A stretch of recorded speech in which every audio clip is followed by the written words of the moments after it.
Dear friends, ഇന്നൊരു special ആയിട്ടാണ്. പൊതുവേ എല്ലാവർക്കും ഇഷ്ടമാണല്ലോ ഫ്രൈഡ് റൈസ് അല്ലേ?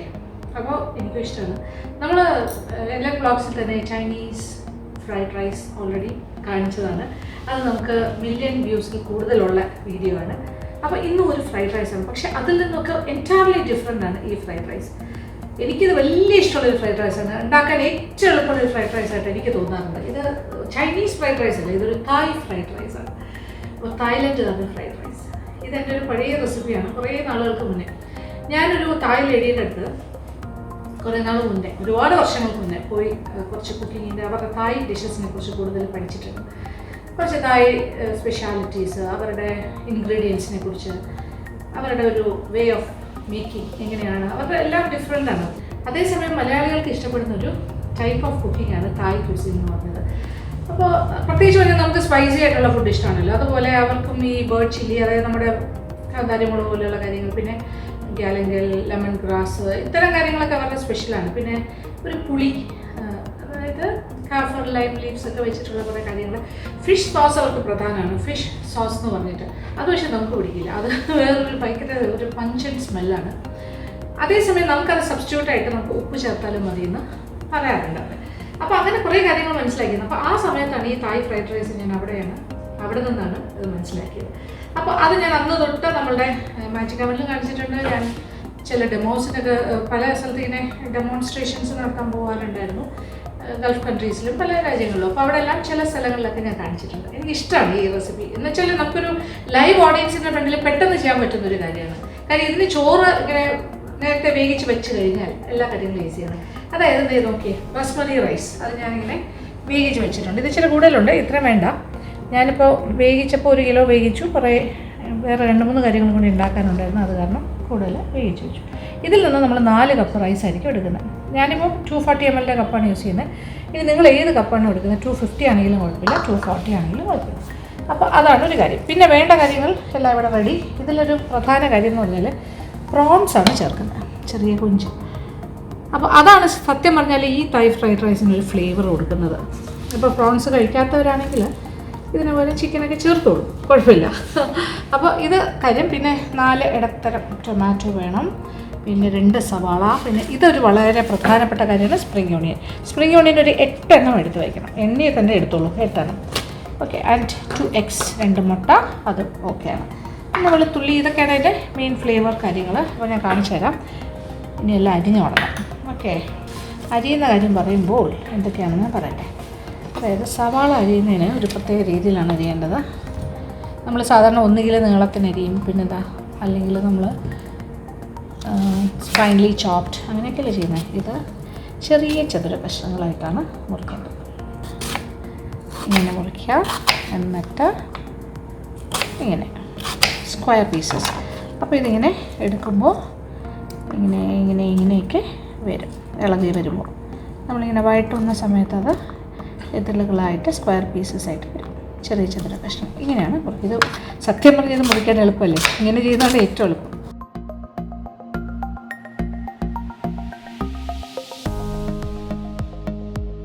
ഇനി വെളുത്തുള്ളി ഏകദേശം ഒരു 2 ടേബിൾ സ്പൂണോളം വേണം. അപ്പോൾ ഒന്ന് ചതച്ചിട്ട് അരിയുക.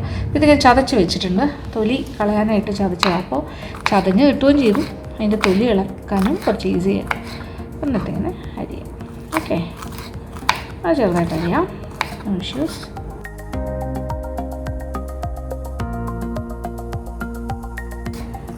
ചതച്ചിട്ട് അരിയുമ്പോൾ കുറച്ചുകൂടി ഫ്ലേവർ കൂടുതലായിട്ട് കിട്ടും. ഈ ചതച്ചിട്ട് അരിയുന്ന പരിപാടി ഞാൻ ഈ തായ് ലേഡിയുടെ നിന്നാണ് ശരിക്കും പറഞ്ഞ് മനസ്സിലാക്കിയത്. അതിൻ്റെ ഒരു ഗുണം കുറച്ച് കൂടുതൽ ഇഫക്റ്റീവാണെന്നുള്ള കാര്യം. ഇത് 2 ടേബിൾ സ്പൂണോളം ഉണ്ട്. ഓക്കെ, ഇത് സൈഡിലിരിക്കട്ടെ. ഇനി ടൊമാറ്റോയ്ക്കും ഉണ്ട് പ്രത്യേകത നമ്മൾ കട്ട് ചെയ്യുന്നത്. അതായത് ടൊമാറ്റോയുടെ പ്രത്യേകത എന്താ വെച്ചാൽ നമ്മൾ മുറിച്ചിട്ട് അതിൻ്റെ അകത്തുള്ള അരിയുടെ ഭാഗം എടുക്കില്ല. അതിൻ്റെ സ്കിൻ പോർഷനാണ് നമ്മൾ എടുക്കുന്നത്. ഈ അരിയുടെ ഭാഗം വരുമ്പോഴാണ് കുഴഞ്ഞൊക്കെ പോകുന്നത്. So much. ഇതിനകത്ത് അരിയുള്ള ഭാഗം നമ്മൾ മാറ്റും. ഗെയിൻ ഇങ്ങനെ ഇളക്കി മാറ്റും. ഒട്ടും വേണ്ട ആ പൾപ്പിയായിട്ടുള്ള പോർഷൻ. ഇങ്ങനെ എടുത്ത് വയ്ക്കുക. ക്യാപ്സിക്കൊക്കെ എടുത്ത് വെച്ചിരിക്കുന്ന പോലെയാണ് എടുക്കുന്നത്. ഇങ്ങനെ വേണമെങ്കിൽ എടുക്കാം. അതൊരു മെത്തേഡ്. അല്ലെങ്കിൽ ഇങ്ങനെ 4ആയിട്ട് മുറിച്ചിട്ട് അതിൻ്റെ നടുക്കുള്ള ഭാഗം ഇങ്ങനെ മാറ്റും.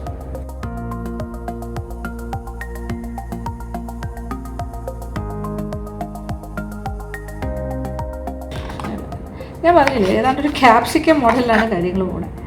ഇത് ക്യാപ്സിക്കം അല്ലെങ്കിൽ നമ്മളൊരു ചുമന്ന ക്യാപ്സിക്കം ഒക്കെ എടുക്കുന്ന പോലെ ഉണ്ട്. വെള്ളത്തിൽ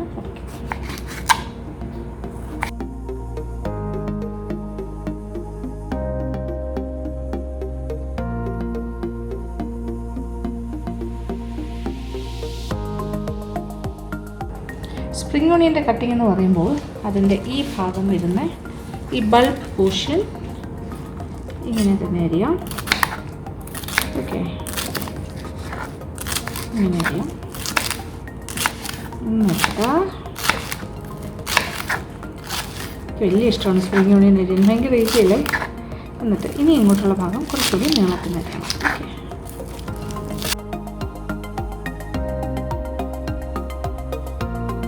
ഓക്കെ, കട്ടിങ് ആൻഡ് ചോപ്പിങ് എല്ലാം കഴിഞ്ഞു. റൈസ് റെഡിയാണ്. പിന്നെന്താ, പ്രോൺസ് ക്ലീൻ ചെയ്ത് വെച്ചിട്ടുണ്ട്.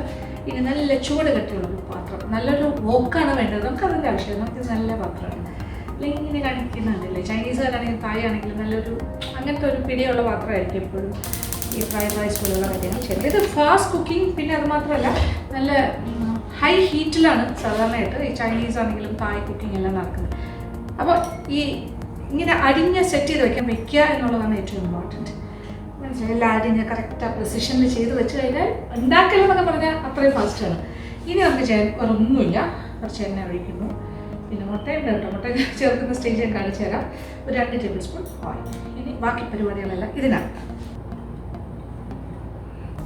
ഒരു 2 ടേബിൾ സ്പൂൺ ഓയിൽ. ഇത് ഏതെങ്കിലും ഓയിലാകാം, അതായത് റിഫൈൻഡ് ഓയിൽ പോലത്തെ ഏതെങ്കിലും ന്യൂട്രൽ ഓയിൽസ്. 2 ടേബിൾ സ്പൂൺ വെളുത്തുള്ളി.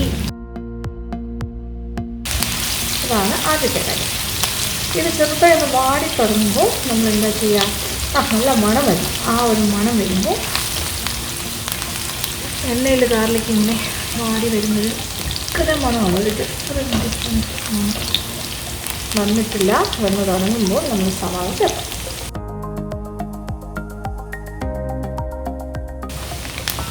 ഒരു ഗാർലിക് സ്മെൽ കണ്ടില്ല. അതിൻ്റെ സവാള വന്നിട്ട് അപ്പോൾ ഇനി ഇതളുകളായിട്ട് അത് ഇളകി വീണോളും. അപ്പോൾ ചെറിയ സ്ക്വയർ പീസസ് ആയിട്ട് ഇതിനകത്ത് ഇളകും. അങ്ങനെ ചെറിയ ചെറിയ കഷ്ണങ്ങളായി മുറിച്ച് ഉള്ളി റെഡിയായിക്കൊണ്ടിരിക്കും. നല്ല ഇളകി വീഴുമ്പോൾ കറക്റ്റാകും പീസസ്. ഈ ഓരോ സ്റ്റേജിൽ തന്നെ നമ്മുടെ ടൊമാറ്റോയും ടൊമാറ്റോ പിന്നെന്താ ഈ സ്പ്രിംഗ് ഓണിയൻ്റെ പകുതിയോളം എടുക്കണം. മുഴുവൻ വേണ്ട, നമുക്ക് പകുതി എടുക്കാം.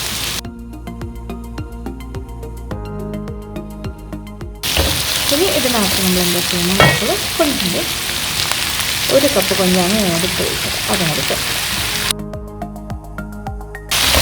കാണുന്നുണ്ടല്ലോ. അപ്പോൾ ഇത് പെട്ടെന്ന് തന്നെ ഈ കൊഞ്ച് ഇതിൻ്റെ ചൂടിൽ കിടന്ന് പെട്ടെന്ന് വെന്ത് കിട്ടും. അതിന് പ്രത്യേകിച്ച് നമ്മൾ വെള്ളം ഒഴിച്ച് കഴിക്കുന്ന ആവശ്യമൊന്നുമില്ല, പെട്ടെന്ന് തന്നെ കിട്ടും. സത്യം പറഞ്ഞാൽ ഇനിയാണ് ഫിഷ് സോസൊക്കെ ചേർക്കുന്നത്. മീൻ സോസാണ് ഫിഷ് സോസ്. പക്ഷെ അതിൻ്റെ ഒരു ഫ്ലേവർ എല്ലാവർക്കും ഇഷ്ടപ്പെടണമെന്നില്ല. പക്ഷേ അതിൻ്റെ ഒരു ക്ലോസ് സബ്സ്റ്റിറ്റ്യൂട്ടാണ്. അത് ഭയങ്കര സോൾട്ടിയാണ് സത്യം പറഞ്ഞാൽ. അപ്പോൾ നമ്മൾ കൊഞ്ച് കൂടി ചേർത്ത് കഴിഞ്ഞപ്പോൾ എന്താ വേണമെന്ന് അറിയാം.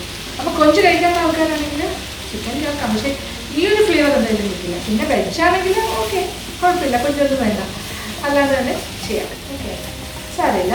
എന്തെങ്കിലും മഷ്റൂമോ അങ്ങനെ എന്തെങ്കിലും അതിൻ്റെ ഫ്ലേവർ ഉണ്ട്. ഓക്കെ, പക്ഷേ ഇതാണ് ഒരു എക്സാക്ട് ഫ്ലേവർ. നമ്മളിതിൽ സോസ് അങ്ങനത്തെ കാര്യം ഒന്നും ചേർത്തില്ല. Soya sauce, chilli sauce, tomato sauce, nothing. അത് നല്ല കറക്റ്റ് ഇൻഗ്രീഡിയൻസിൻ്റെ ഫ്ലേവറിലാണ് ഇത് പോകുന്നത്. അപ്പോൾ ഇത് ഈ ഒരു സമയത്താണ് ഫിഷ് സോസ് ചേർക്കുന്നത്. അത് തായ് ഫുഡിൻ്റെ ഒരു പ്രധാന ഇൻഗ്രീഡിയൻ്റാണ് ഫിഷ് സോസ്. അത് മീനിൽ നിന്നും പ്രോസസ് ചെയ്യുന്ന സോസാണ്. പക്ഷെ ഭയങ്കര ഒരു സ്മെല്ലും ഒക്കെയാണ്, ഭയങ്കര ഡിഫറെൻറ്റ് ഫ്ലേവറാണ്. മാത്രമല്ല ഭയങ്കര സോൾട്ടിയാണ്. അത് ചേർക്കുന്ന ഒരു വിഭവത്തിന് ഉപ്പൊന്നും ചേർക്കേണ്ട ആവശ്യം. അതിന് പകരമാണ് അവർ ഫിഷ് സോസ് ചേർക്കുന്നത്. അപ്പോൾ നമുക്കത് വേണ്ടല്ലോ. അപ്പോൾ നമുക്കൊരു പക്ഷേ കിട്ടാനും പാടാണല്ലോ, എപ്പോഴും ഞാനില്ലല്ലോ ഫിഷ് സോസ്. അതുകൊണ്ട് പകരം ഉപ്പ് ചേർക്കാം. അപ്പോൾ ഉപ്പും ചേർക്കാം, കുറച്ച് പഞ്ചസാര, ഒരു 1/2 ടീസ്പൂൺ പഞ്ചസാരയും ആവശ്യത്തിനുള്ള അതുകൂടി ഇപ്പോൾ ചേർക്കാം. അപ്പോൾ ഉപ്പ് ചേർക്കുന്നു. ഇത് ഒരു 1/2 ടീസ്പൂൺ പഞ്ചസാരയും കൂടി ചേർക്കാം. ഹാഫ് ടീസ്പൂൺ കൂടുതലൊന്നും വേണം. അപ്പോൾ ഈ കൊഞ്ച് വേഗമൊന്നും അധികം സമയം എടുക്കില്ല. ഇതിൻ്റെ കൂടെ ഇങ്ങനെ വഴണ്ട് വരുമ്പോൾ തന്നെ പാകത്തിന് വേഗം.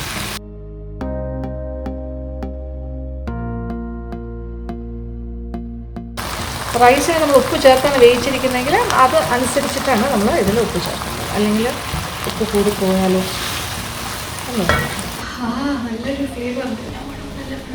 അപ്പോൾ ഈ ഒരു പ്രോൺസ് ഇങ്ങനെ ഇതിനകത്ത് വേകുന്നുണ്ട്. ഇനി നമ്മൾ 2 മുട്ട, ഈ 2 മുട്ട ഇതിനകത്തേക്ക് പൊട്ടിച്ച് വെച്ചിട്ട് പിന്നെ ഇളക്കരുത്, വെയിറ്റ് ചെയ്യണം. വെയിറ്റ് ചെയ്യാന്ന് പറയുമ്പോൾ അതൊന്ന് സെറ്റ് ആകാനായിട്ട്. അതിങ്ങനെ ഏതാണ്ടൊരു അത് ഉടയ്ക്കാതെയല്ലേ പൊട്ടിച്ച് വയ്ക്കുന്നത്. അപ്പോൾ ഇങ്ങനെ ഒരു പുളിശ്ശേരി പോലെ സെറ്റായത് ഒന്ന് സെറ്റായി വന്നിട്ടാണ് നമ്മളിങ്ങനെ ചിക്കി എടുക്കുന്നത്. അതൊക്കെ ചോദിച്ചാലോ. 2ാമത്തെ മുട്ട സെറ്റായി വന്നു. അങ്ങനെ ഇളക്കാനൊന്നും പോകുന്നില്ല, അതൊന്ന് ഉറയ്ക്കാം. കൊഞ്ച് ഈ സമയം കൊണ്ടുകൊണ്ടേയിരിക്കും. ഓവറായിട്ട് വെച്ചാലും റബ്ബർ പോലെ ആകുന്നൊരു കാര്യമാണ് കൊഞ്ച്. അത് കറക്റ്റ് പാകായി.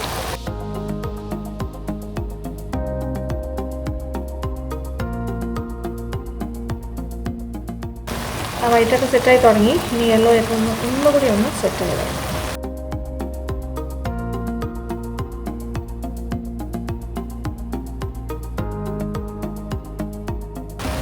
കേൾക്കുന്നുണ്ടോ സെറ്റാകുന്നത്?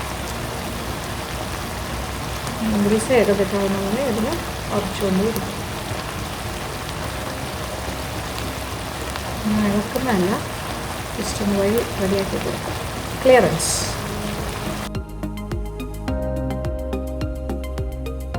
അതെ, ഓൾമോസ്റ്റ് സെറ്റ്. ഇനി വേണമെങ്കിൽ നമുക്ക് ഇളക്കി തുടങ്ങാം. ആയിട്ടില്ല, ഇനി ഒരു 2-3 മിനിറ്റ് കൂടി വെയിറ്റ് ചെയ്യാം. പിന്നെ അത്യാവശ്യം ഈർപ്പമുണ്ട്, അതുകൊണ്ട് പേടിക്കേണ്ട ആവശ്യമില്ല. അടിക്ക് പിടിക്കുക അങ്ങനെയൊന്നുമില്ല. കുറച്ച് വെള്ളമൊക്കെ ഉണ്ട്. അപ്പോൾ കൊഞ്ച് ഭാഗത്തിന് വെന്ത് കഴിഞ്ഞിട്ടുണ്ട്.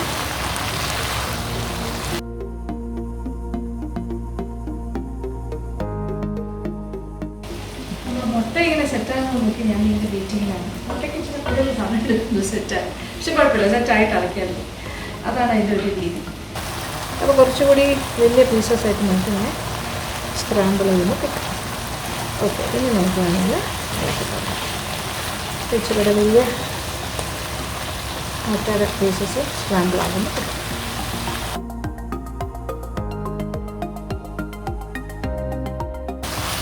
അപ്പോൾ മുട്ട കുറച്ച് വലിയ പീസസായിട്ട് ഇതിനകത്ത് കാണാം. ഇനി വേറെ ഒന്നും ചെയ്യാനില്ല. ഇതിനകത്തേക്ക് നമ്മുടെ റൈസ്, വേവിച്ച് വെച്ചിരിക്കുന്ന ബാസ്മതി റൈസ്,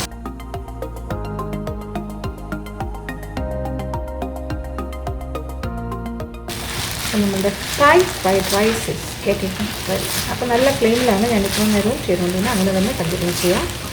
കുറച്ച് വെള്ളം. അപ്പോൾ ഈ സ്റ്റേജിൽ നമുക്ക് ഉപ്പൊക്കെ നോക്കാം. കുറവുണ്ടെങ്കിൽ ഇനി വേണമെങ്കിൽ വെക്കാം. ഇത് ഞാൻ ഉപ്പിട്ട് വേവിച്ച റൈസാണ്.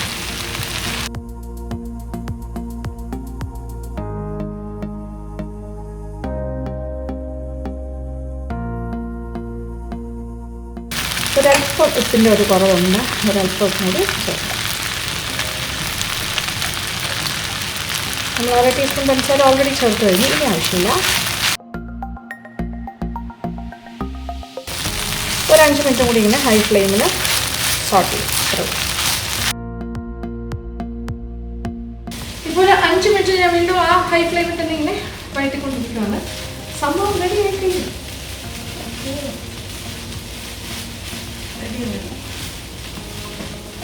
ഇനി ലാസ്റ്റ് ആ സ്പ്രിംഗ് കൂടി ഇടാം.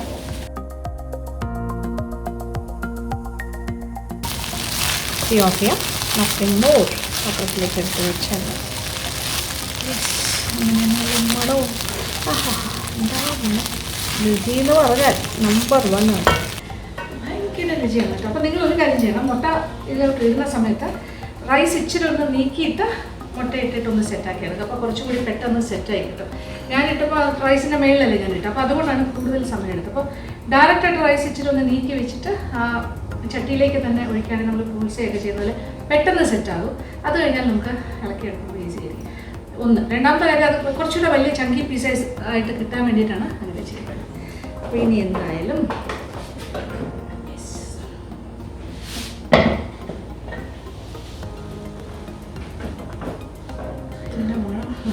ഈ റൂം കംപ്ലീറ്റ് മടക്കാം.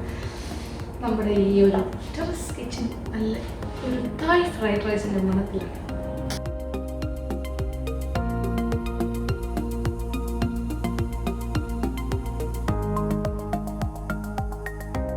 ഇതിൻ്റെ ഫൈനൽ അലങ്കാരവും നമ്മൾ സ്പ്രിംഗ് ഓണിയൻ തന്നെ യൂസ് ചെയ്താൽ മതി.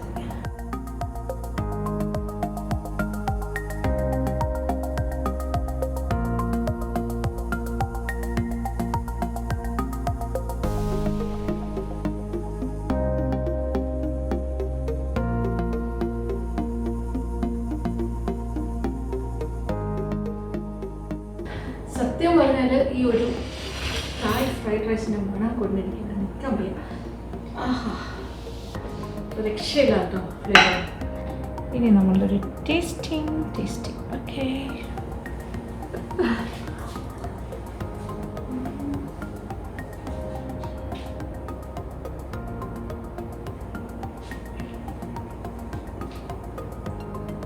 അതിൻ്റെ ഫ്ലേവർ, ആ ഒരു ടേസ്റ്റ്, അയ്യോ പറഞ്ഞറിയിക്കാൻ വേണ്ട സ്വാദാണ്. ഇതിന് സത്യത്തിൽ സൈഡ് ഡിഷൊന്നും വേണ്ട, ഇത് മാത്രം തന്നെ നമുക്ക് കഴിക്കാൻ പറ്റും. അപ്പോൾ ഈ ഒരു ക്വാണ്ടിറ്റിയിൽ ഒരു 4 പേർക്ക് കഴിക്കും. ഓക്കെ, 4 people സുഖമായിട്ട് കഴിക്കാം. അപ്പോൾ ഇത് കൂടുതൽ എന്താ വേണ്ടത്, ഇതിന് വേറെ സൈഡ് ഡിഷിനൊന്നും ആവശ്യമില്ല.